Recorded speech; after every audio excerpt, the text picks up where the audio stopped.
Kenyan ruling Jubilee Coalition immediately responded to the opposition leader's attack, claiming Raila Odinga's economic figures were far off the mark and not based on any official research.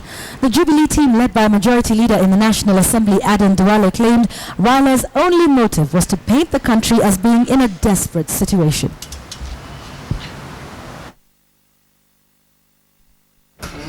Leader of Majority in the National Assembly Aden Duale quickly mobilized the Jubilee Brigade in Parliament to answer Code Leader Raila Odinga's scoffing attack on the way the Jubilee government was running the country.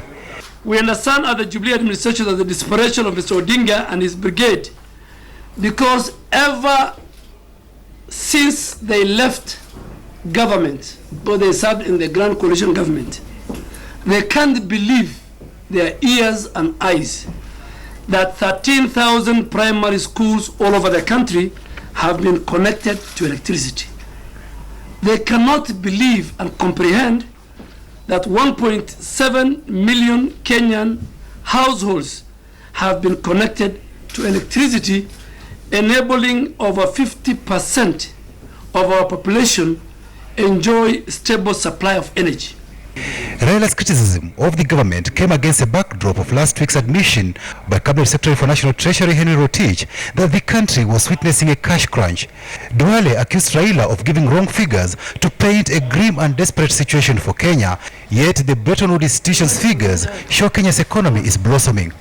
Kenya's growth is robust and is well above the sub-Saharan African average.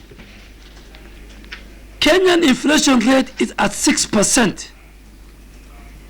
according to that report, which remains below the average inflation rate for sub-Saharan Africa, which is 6.3%.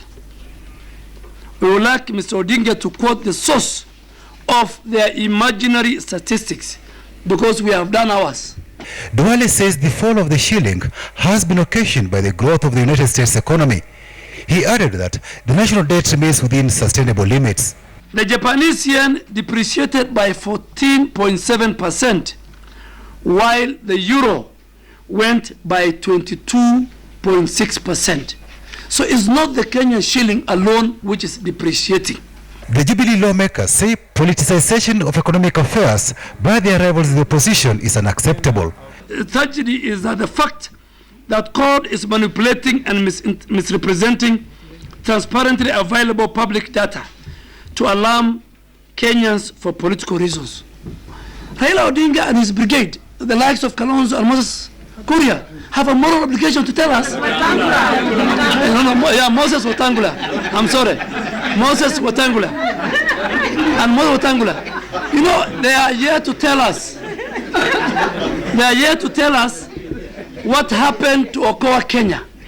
The Jubilee MP said the government will continue delivering on its election pledges to Kenyans ahead of the 2017 general elections. Patrick Amimo, KTN News.